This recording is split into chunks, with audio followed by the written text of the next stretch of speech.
Hello and welcome to the latest edition of Untitled Reviews. Now, if you said the word Chromebook to somebody, chances are they'll start forming an image of a budget laptop that's not particularly powerful and doesn't look the part in their head. Well, Acer are looking to kind of smash that stereotype out the park, or at least one particular part of it, with this Chromebook 314, which may just be one of the best Chromebooks out there for those on a particularly tight budget. It offers a relatively decent performance with its Celeron N4000 processor and 4 gigs of RAM, making ideal for rather standard tasks. Which means that, yes, you are probably living up to the standard mobile computing stereotype of a Chromebook. But where this thing does win against other Chromebooks within its class is the fact that it doesn't look as standard, largely thanks to a nicely kind of slightly steely blue design that we'll come on to in a moment. Unlike a lot of other Acer's Chromebooks, this one is a particularly standard lineup. This one features a dual-core Celeron N4000 from Intel, as I've said, 4 gigs of RAM, 32 gigs of onboard eMMC memory, all for a rather affordable sum of 229 quid, which makes it one of the most affordable laptops that I've not only tested, but also one of the most wallet-friendly on the market today. However, if you do want it with a full HD IPS panel or even 64 gigs of storage, then Acer have you covered as well. But in this particular configuration, the Chromebook 314 does look to be an incredible laptop for really not a very large outlay. First things first, let's talk about design. Now, I said in that intro that the Chromebook 314 doesn't necessarily look like it should be a Chromebook. And indeed, this is largely thanks to its rather solid construction and its rather nice steely blue exterior that you can see from the closed lid here. It's relatively well built with this nice steely blue finish, making it stand out from the swathes of silver and black models of Chromebooks, Windows laptops and macOS laptops that are found elsewhere. It's kind of like those old HP laptops that you used to find on the ends of the racks in Currys many years ago, that used to come in kind of these bright blues, greens, pinks and yellows and all sorts. So it's nice to see Acer kind of almost paying homage to that by going for what is rather a non-standard colour. Now, with a weight of 1.7 kilos, though, by comparison to like the Spin 513 and other kind of more ultrabook-like Chromebooks, it feels pretty hefty. But given the fact that it is relatively slim anyway, this still remains rather portable indeed. Otherwise, other than that, to be honest, there's not necessarily much to say about the design of this specific Chromebook, other than the fact that it's relatively sturdy. As you can tell by me knocking on it, don't worry, it hasn't marked it before you get concerned. It looks the part, it feels the part as well, and it's relatively portable as well, making it ideal for those students on a budget. On the speaker front, with this particular Chromebook, the speakers sound relatively decent for the price, relatively okay, with dual downwards facing laptops that are mounted on the underside. They're not at an angle, which could mean that sound can get a little bit muffled. Specifically, if you've got it on a kind of a soft surface like a bed or a blanket, all sorts, if you're using it on your bed. But if you've got it on a hard surface like a table or a desk, where it probably should be, then you should be covered relatively well here. Otherwise, they sound okay and arguably expected for the price. Just don't expect anything like a stereo that you could buy for roughly a similar outlay. I am pleased to say, though, that unlike the probably slightly dodgy and spongy sounding speakers, that the keyboard and trackpad that's present on the 314 does indeed exceed its price point. It doesn't feel spongy at all, feels relatively solid, and is again relatively quiet, although if you do happen to have it on for a long time, you may get a couple of noise complaints, but that's only for people who are super specific. It's got a relatively compact layout. You'll notice there's no full-size number pad on the right-hand side. It's got just enough keys on it, including arrow keys, so you can bang out an essay if you so wish. There's a relatively nice-sized trackpad on the 314. Actually, it's a really big trackpad on a laptop that's so tiny. The Spin 513's trackpad was probably half the size of this, and it even beats the trackpads of slightly older MacBook models.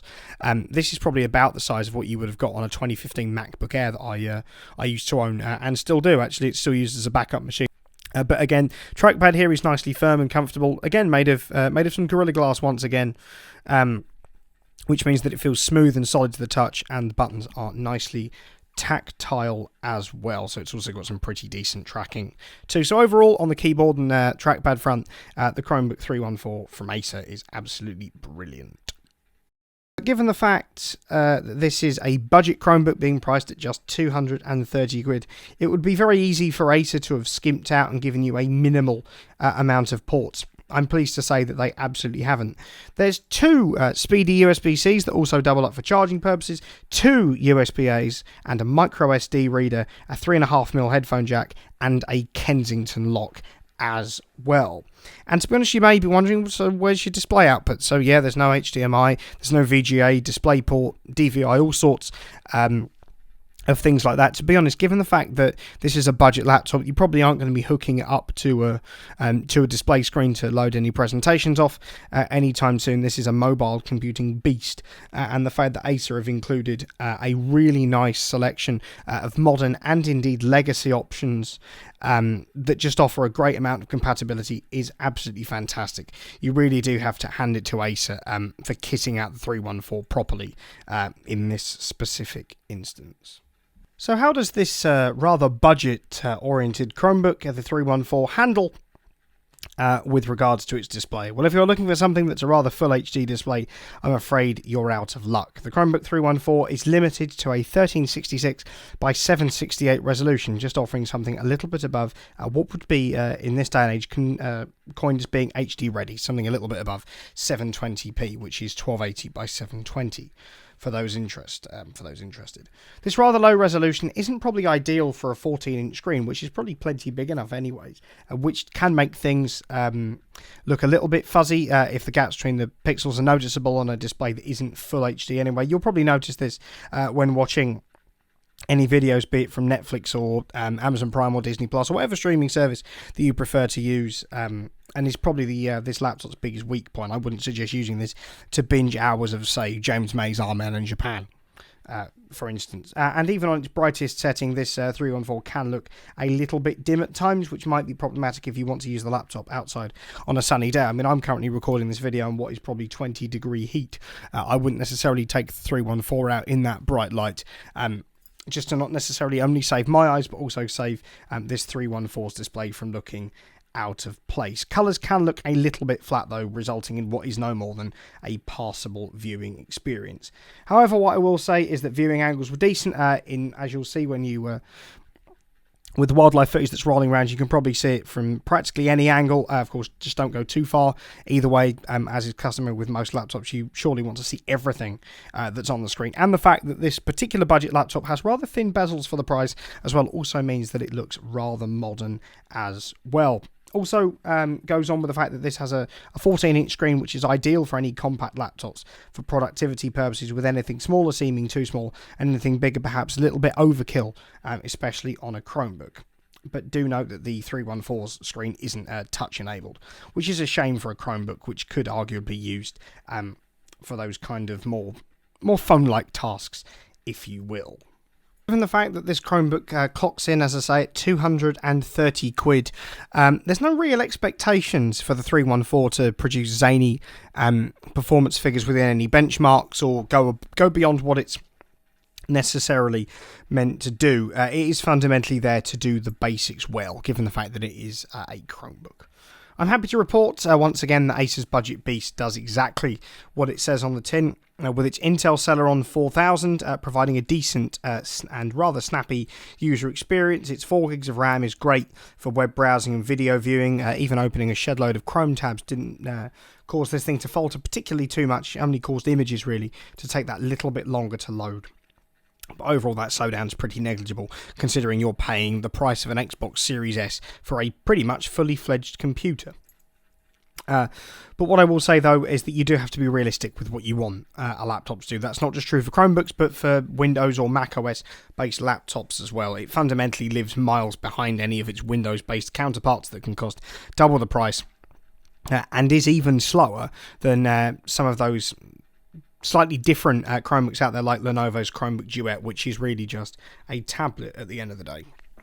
Basically, what this means is that you've got to stick with the basics for any Chromebook, be it this particular 314 from Acer or any of them And of course, it is worth also noting that because this thing does run Chrome OS, it's not necessarily as flexible as Windows, which means that you're limited to not only what's available on the Google Play Store, generally speaking, what Google actually support for Chromebooks and what apps have been developed for Chromebooks in general. That shouldn't be a problem if you want to use anything mainstream, which is probably what you're going to be using this for. So just bear in mind as to what this thing is actually designed for. But at the end of the day, for a 229 quid laptop, you don't expect more than the basics. And I'm happy to say that this particular Chromebook does those absolutely brilliantly well. Now, in that last section, I said not to expect too much from that Chromebook 314, just given the fact that it costs 230 quid. But to be honest, given the battery life, you could be forgiven for thinking that it's a 500, 750 quid, or even £1,000 laptop, given the fact that it lasts 13 and a half hours on a single charge when you just run a video and play it back, which is actually means that it's pretty much capable of lasting a few working days from 100% to 0. And with that, the 314 does continue to cement itself as one of the best budget machines out there, as well as being one of the best Chromebooks out there with regards to battery life. As I said previously, batteries really should be lasting around 10 hours in any given laptop, so for this thing to last 13 and a half hours means that it's absolutely incredible and it's rather impressive. Some more AMD Ryzen-based laptops have admittedly reached higher figures than this, but those are also 2 to 3 times the price of this plucky little Chromebook. So if you're after something with fantastic battery life but just adequate performance, then this Chromebook 314 is a pretty good option as well. So, in conclusion then, is this Acer Chromebook 314 worth a pickup? Well, if you're somebody that wants a budget Chromebook that's not going to burn a hole in your wallet at all, that looks the part, has decent build quality and port selection and incredible battery life, then you really won't go wrong here at all. If you want something that's going to do the basics well, such as web browsing, opening emails, then this particular Acer Chromebook represents brilliant value for money. Although what I will say is it's not the best thing in the world, of course. It's not really powerful enough for kind of heavier workloads such as gaming, content creation, video editing, all those sorts of things. Or if you want something that's going to have a properly full HD display, then you're better off looking elsewhere. But fundamentally, this gets the Untitled seal of approval, as it were, for a properly budget Chromebook that offers decent performance and a fantastic battery life to boot. Now, all that really remains to be said is that if you've enjoyed this video, don't, of course, forget to like, share, and indeed subscribe to the channel and to ring the notification bell so you don't miss any future uploads. To follow us on Twitter and Instagram. Links should be appearing on the screen right about now. And to check out the blog in the description as well. There should be some posts down there that we hope you find interesting and engaging on all sorts of subject matters. Just as an aside, there is of course now an Untitled merch store that I will link down in the description. It's being hosted on Spring, where you can pick up a myriad of different t-shirts, hoodies, sweatshirts, zip-up hoodies, wall arts, posters, those sorts of things, as well as some pint glasses and all sorts of silly things like that as well. So you can rep the Untitled brand and support the channel in the process as well. All the stuff down there is of really decent quality, and it also ships worldwide, which is absolutely marvellous. And indeed, if you like any of the kit that we feature in these videos, be it this fantastic Acer Chromebook 314, any of the other Chromebooks that we've featured or are going to feature on this channel, or the other whole range of laptops, keyboards, mice, multimedia controllers, microphones, headsets, and all sorts of other things like that as well over the last 18 months to 2 years, then there'll indeed be Amazon links down in the description, where I suppose you can pick them up if you feel that way inclined. So, indeed, thank you very much for watching.